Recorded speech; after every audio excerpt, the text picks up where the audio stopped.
Hello. तो आज हम कंसेप्ट समझेंगे इलेक्ट्रिक फील्ड। कूलम्स लॉ समझने के बाद इलेक्ट्रिक फील्ड को समझना बहुत ज़रूरी है, क्योंकि जो कूलम्स लॉ के अंदर हम इंट्रैक्शन ऑफ फोर्स इंट्रैक्शन पढ़ते हैं दो चार्जेस के बीच में, और उस इंट्रैक्शन का मतलब कि एक चार्ज दूसरे चार्ज के ऊपर फोर्स लगाता है विदाउट एनी फिज़िकल कांटेक्ट, है ना। यानी कि अगर हमारे पास जैसे कूलम्स लॉ में हमने पढ़ा कि दो चार्ज हैं, एक यहाँ पर है और एक थोड़ी दूरी पर चार्ज है, और उसके बीच में कुछ डिस्टेंस है, ठीक है, और ये चार्ज एक दूसरे के ऊपर फोर्स लगा रहे हैं, और ऐसा कोई फिज़िकल कांटेक्ट इसके बीच में नहीं है। तो क्या हमें ये बात समझनी चाहिए या हमें थोड़ा इसके बारे में और सोचना चाहिए कि ये एक चार्ज Q1 है, वो Q2 पर एक फ़ोर्स लगाता है, बीच में कोई कुछ है नहीं, कोई कांटेक्ट नहीं है, किसी तरह का कोई फिज़िकल कांटेक्ट नहीं है, उसके बावजूद भी एक चार्ज जो है वो दूसरे चार्ज पर अट्रैक्टिव या रिपल्सिव फोर्स लगाता है। सिमिलरली ये जो चार्ज है Q2, ये इस पर वापस एक फ़ोर्स लगा रहा है और इसके बीच में कोई कांटेक्ट नहीं है। तो अगर कोई कांटेक्ट नहीं है तो ऐसी कौन सी चीज़ है ना, ऐसी क्या पीछे इसके मैकेनिज़्म है जिसकी वजह से ये फोर्स हमें इफ़ेक्ट इसका दिखाई देता है, यानी ये फोर्स ऑफ अट्रैक्शन या फोर्स ऑफ रिपल्शन जो आता है, जिसको हम कूलम्स लॉ में ऑलरेडी कैलकुलेट कर चुके हैं ना, और उसको हम फोर्स का amount depends upon the product of charges and the distance between them. लेकिन बीच में कोई कांटेक्ट नहीं है, तो who makes this thing possible कि एक चार्ज दूसरे बहुत दूरी पर कुछ डिस्टेंस पर रखे हुए चार्ज के ऊपर अट्रैक्टिव या रिपल्सिव फोर्स लगाता है। तो ये पिक्चर जो है, इसके पीछे जो चीज़, जो एक अनसीन चीज़ है जिसकी वजह से ये मूवमेंट होता है ना, जिसकी वजह से फोर्स लगता है किसी एक चार्ज से दूसरे चार्ज पर, उसके बारे में ये डिस्कशन है। यानी इसके बगैर जो हमारा कूलम्स लॉ है, या ये कह लीजिए जो हम फोर्स पढ़ रहे हैं, है ना, इलेक्ट्रोस्टैटिक फोर्स पढ़ रहे हैं, तो इस इलेक्ट्रिक फील्ड के बिना वो समझना मुश्किल है। यानी उसका जो पीछे का जो मैकेनिज़्म है वो इस इलेक्ट्रिक फील्ड की वजह से ही होता है। यानी कि अगर हमें समझना है कि कौन है जो वहाँ तक पहुँचता है और उस चार्ज को अट्रैक्ट कराता है या उसको रिपेल कराता है, तो that the physical quantity which is called electric field. तो this is very important thing behind the forces when we feel the effect. और दूसरी एक बात है, हम फोर्स पहले पढ़ चुके हैं, है ना, कूलम्स लॉ में हमने फोर्स तो पढ़ा, लेकिन फोर्स से पहले जो है वो इलेक्ट्रिक फील्ड पहले एग्जिस्ट करता है, तभी फोर्स होगा। यानी मान लीजिए अगर मेरे पास ये दो चार्जेस हैं, तो मैं इसके ऊपर फोर्स निकाल सकता हूँ, इसके ऊपर भी फोर्स निकालता हूँ ना, according to the Coulomb's law. तो फोर्स, अगर मान लीजिए मैं एक यहाँ चार्ज यहाँ से गायब कर देता हूँ, ठीक है, तब भी फोर्स तो यहाँ कुछ होगा नहीं। क्यों? क्योंकि यहाँ एक चार्ज की वजह से एक इलेक्ट्रिक फील्ड होगा, ठीक है। यानी कोई चार्ज अगर आप है तो every charge has its own electric field, उसके चारों तरफ एक रीजन, एक स्पेस क्रिएट होता है। अगर उस रीजन में, उस स्पेस के अंदर हम किसी दूसरे चार्ज को लेकर आते हैं, then it will experience a force of attraction और रिपल्शन।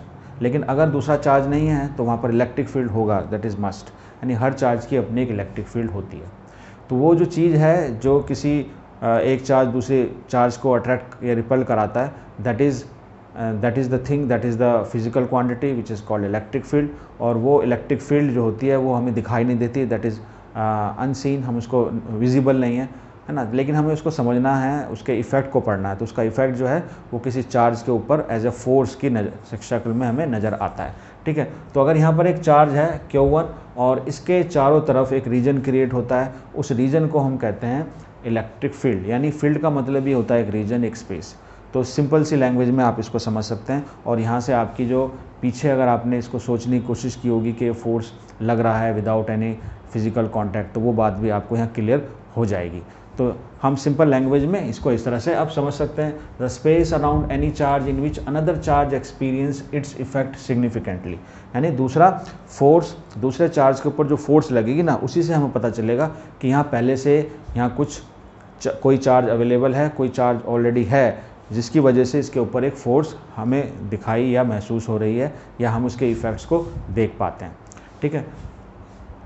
तो ये था हमारा इलेक्ट्रिक फील्ड का कंसेप्ट। अब इसके अंदर जो चार्ज कोई भी होगा, मान लीजिए हम उस फिज़िकल क्वांटिटी को अगर हम मेज़र करना चाहते हैं, क्योंकि हमें ज़रूरत होगी उस फिज़िकल क्वांटिटी को फर्दर और स्टडी करने की, तो मैं अगर मान लीजिए एक चार्ज ले लेता हूँ Q, ठीक है।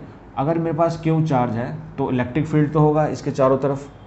अब मुझे इस चार्ज से बनने वाले इलेक्ट्रिक फील्ड को if I want to calculate कि वो किस पोजीशन पर उसकी वैल्यू क्या होगी, है ना, उसकी वैल्यू क्या होगी, means what is the strength of this electric field, या हम इसको कहते हैं इलेक्ट्रिक फील्ड इंटेंसिटी या इलेक्ट्रिक फील्ड स्ट्रेंथ, ठीक है। उसकी वैल्यू को कैलकुलेट करना है तो हम उसको किस तरह से कैलकुलेट करेंगे, by with if we have given a charge, है ना, क्यू, तो उसकी इलेक्ट्रिक फील्ड को किस तरह से हम टेस्ट कर सकते हैं किसी पोजीशन के ऊपर। तो इसलिए हमें एक और चार्ज लेने की ज़रूरत पड़ती है, क्योंकि हम सिंगल चार्ज तो हमारे पास है, इलेक्ट्रिक फील्ड तो है, तो हमें टेस्ट करना है उसकी स्ट्रेंथ को, उसकी इंटेंसिटी के लिए, तो हम एक चार्ज, दूसरा चार्ज लेकर आएंगे और उस चार्ज को हम बोलते हैं टेस्ट चार्ज, क्योंकि उसका काम ही है ये टेस्ट करना कि उसकी इलेक्ट्रिक फील्ड की स्ट्रेंथ क्या है। और उसको हम कहीं भी रख देते हैं, इस किसी भी डिस्टेंस पर अगर हम उसको रखते हैं, सपोज मैंने दूसरा एक चार्ज लिया और उसको रिप्रेजेंट किया क्यू नोट से, ठीक है। अब क्यू नोट को जब हम लेंगे तो ये हमें इस बात का ध्यान रखना है कि इसकी भी एक अपनी इलेक्ट्रिक फील्ड होगी, क्योंकि हर सभी चार्ज की अपनी इलेक्ट्रिक फील्ड होती है, ठीक है। अब इसकी इलेक्ट्रिक फील्ड ऑलरेडी है, तो इसकी इलेक्ट्रिक फील्ड क्या करेगी, इसके ऊपर एक फोर्स लगाएगी, और वो हम जानते हैं क्योंकि दो चार्ज हैं तो एक चार्ज दूसरे चार्ज पर फोर्स लगा रहा है। और अभी अब आप ये समझ गए कि एक चार्ज दूसरे चार्ज पर फोर्स किस वजह से लगा रहा है, क्योंकि वो इलेक्ट्रिक फील्ड अपनी एक्सटेंड कर रहा है, बना रहा है, प्रोड्यूस कर रहा है, और उस इलेक्ट्रिक फील्ड में कोई दूसरा चार्ज आता है तो वो अट्रैक्ट होता है या रिपेल होता है अकॉर्डिंग टू के लाइक चार्जेस हैं या अनलाइक चार्जेस हैं। तो मैंने यहाँ पर एक चार्ज एक क्यू जैसे लिया और ये यहाँ चार्ज एक क्यू नोट लिया, तो इसकी इलेक्ट्रिक फील्ड अपनी होगी, ठीक है, इसकी भी अपनी इलेक्ट्रिक फील्ड होगी, इसकी इलेक्ट्रिक फील्ड से ये अट्रैक्ट या रिपेल होगा और इसकी इलेक्ट्रिक फील्ड से ये भी अट्रैक्ट या रिपेल हो सकता है। लेकिन क्योंकि हम इसको टेस्ट कर रहे हैं तो हम ये नहीं चाहते कि हमारा चार्ज डिस्टर्ब हो, तो इसको डिस्टर्ब ना किया जाए, इसलिए हम क्यू नोट को बहुत छोटा लेते हैं, ठीक है। यानी ये क्यू नोट जो है वो हम कितना छोटा ले सकते हैं, तो ये एक पढ़ते हुए मैथमेटिक्स में हम लिमिट का यूज़ कर लेते हैं कि हमें कोई चीज़ बहुत छोटी लेनी है, बहुत छोटी लेनी है, तो हम इसको बोलते हैं that is Q naught approaches to zero, तो हम इतना छोटा इसको ले लेते हैं। अब ये जो है विल एक्सपीरियंस सम फोर्स। अब देखिए मैथमेटिकली हम इलेक्ट्रिक फील्ड को कैसे लिखेंगे। इलेक्ट्रिक फील्ड जो होती है, इलेक्ट्रिक फील्ड को हम रिप्रेजेंट करते हैं ई से, और ये एक वेक्टर क्वांटिटी होती है, ठीक है। और हमें क्या करना है, हमें एक चीज़ मैंने आपको समझा दी कि हम जिस चीज़ से टेस्ट कर रहे हैं उस टेस्ट चार्ज को हमें बहुत छोटा लेना है, ठीक।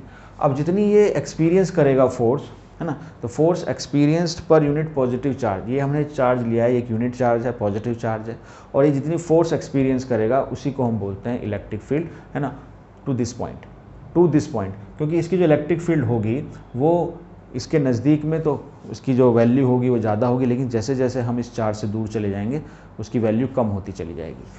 अब ये जो चार्ज है जिसकी हम इलेक्ट्रिक फील्ड कैलकुलेट करना चाहते हैं, इसकी वजह से इलेक्ट्रिक फील्ड प्रोड्यूस हो रही है, तो इसको हम बोलते हैं source charge, that is called source charge. ये सोर्स चार्ज कहलाता है। इससे हम इसको टेस्ट कर रहे हैं तो इसलिए इसको बोलते हैं हम टेस्ट चार्ज। तो test charge should be very very small so that our system should not disturb नहीं होना चाहिए। अब इस पर जो क्या होगा, इसकी वजह से हम इसके ऊपर एक फोर्स कैलकुलेट कर सकते हैं। ये दोनों पॉजिटिव चार्ज है तो इसके ऊपर एक फोर्स लगेगी F, और इस फोर्स को हम कैलकुलेट भी कर सकते हैं। तो हम इलेक्ट्रिक फील्ड को कैसे लिखेंगे, तो force per unit positive test charge. तो ये जो होगी वैल्यू, ये जो हम मैथमेटिकली इस फिजिकल क्वांटिटी को इस फॉर्मूले से कैलकुलेट कर सकते हैं। अगर इसी पॉइंट पर मुझे एग्जैक्टली मालूम करना है कि what is the value of this electric field, तो मुझे ये भी मालूम करना होगा कि ये कितनी दूरी पर है, क्योंकि डिस्टेंस के साथ साथ जैसे जैसे हम डिस्टेंस को बढ़ाएंगे, सोर्स चार्ज से जैसे जैसे दूर जाएंगे, ऐसे ही आपकी इलेक्ट्रिक फील्ड की स्ट्रेंथ जो है कम होती चली जाएगी। तो जस्ट हम बहुत सिंपली इसको कैलकुलेट भी कर सकते हैं। अगर हम इस पॉइंट को बोलते हैं कि हम पॉइंट P पर इस इलेक्ट्रिक फील्ड को निकाल रहे हैं, और हमारा जो सोर्स चार्ज है वो नॉट Q, वो आपका सपोज पॉइंट O पर है, और हम यहाँ पर उसको कैलकुलेट करना चाहते हैं, ठीक है, और उसकी जो डिस्टेंस है सोर्स चार्ज से वो है R, ठीक है। तो यहाँ पर हम क्या कैलकुलेट करेंगे, हम डायरेक्ट इलेक्ट्रिक फील्ड नहीं, पहले हमें चाहिए यहाँ पर फोर्स। तो कूलम्स लॉ से हम इससे जो फोर्स लगेगा Q नोट पर वो हम कैलकुलेट कर सकते हैं। तो F क्या हो जाएगा, F हो जाएगा आपका 1/4 pi epsilon not Q not upon R²।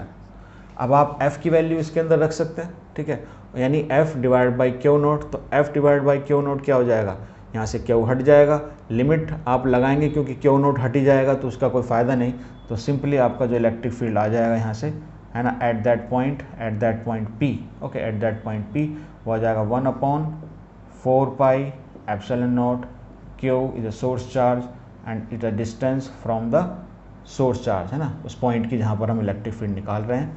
तो ये आपका हो जाएगा इलेक्ट्रिक फील्ड। इसके अंदर क्योंकि ये वेक्टर क्वांटिटी है तो हम यूनिट वेक्टर से इसको मल्टीप्लाई कर सकते हैं। सपोज यूनिट वेक्टर आपका हो गया R से, हम इसको R कैप से डिनोट कर देते हैं, ठीक। तो इसका अगर हमें लिखना हो मैग्नीट्यूड, तो मैग्नीट्यूड कैसे लिखेंगे, तो सिंपली मैग्नीट्यूड तो यही हो जाएगा 1/4 पाई एप्सिलॉन नॉट Q/r²। तो ये होगा आपका इलेक्ट्रिक फील्ड, किसी भी पॉइंट पर निकाल सकते हैं। इंपॉर्टेंट पॉइंट ये है कि जहाँ पर आप इलेक्ट्रिक फील्ड निकाल रहे हैं और जो टेस्ट चार्ज ले रहे हैं उसका कोई रोल नहीं है ना। मैग्नीट्यूड में आप मैग्नीट्यूड देखें वहाँ पर Q नोट का it is independent on Q naught, it's only depend on R, यानी जैसे जैसे R यानी EP यानी कि electric field at any point is inversely proportional to 1/r², ठीक है। यानी अगर आप इसका ग्राफ भी ड्रॉ करना चाहें, यहाँ पर अगर आप लेते हैं इलेक्ट्रिक फील्ड इस एक्सिस पर और यहाँ लेते हैं R इस एक्सिस पर, ठीक है। तो जैसे जैसे R ये बढ़ेगा, है ना, डिनोमिनेटर में, तो बड़ी तेज़ी से कम होगा, तो इसका जो ग्राफ आता है वो कुछ इस तरह से आता है, ओके। तो ये कुछ बातें हैं यहाँ पर और ये कैलकुलेशन है किसी पॉइंट के लिए। तो ये जो कंसेप्ट था इसका फील करना बहुत ज़रूरी है, क्योंकि हम फोर्स तो पहले ऑलरेडी पढ़ते रहते हैं। फर्स्ट टाइम ये इंट्रोड्यूस होता है यहाँ पर चार्जेस एंड फील्ड के अंदर। जैसे हमने ग्रेविटेशनल फील्ड पढ़ा, बिल्कुल उसी तरह से आप उसको देख सकते हैं कि इलेक्ट्रिक फील्ड भी उसी तरह से होता है। मास की वजह से एक ग्रेविटेशनल फील्ड क्रिएट होता है और चार्ज की वजह से एक इलेक्ट्रिक फील्ड क्रिएट होता है, ठीक है। और उस फील्ड में कोई दूसरा चार्ज आता है तो उसके ऊपर फोर्स ऑफ अट्रैक्शन या रिपल्शन लगता है। और मास अगर कोई किसी बॉडी का होता है तो उसके चारों तरफ ग्रेविटेशनल फील्ड होती है कि वो दूसरे मास पर अट्रैक्टिव, सिर्फ ओनली उस केस में सिर्फ अट्रैक्टिव फोर्सेज ही होते हैं। तो आई होप ये कंसेप्ट आपको समझ में आया होगा और हम फर्दर इसके बाद इससे जुड़ी हुई चीज़ें हम आगे और कंटिन्यू करेंगे।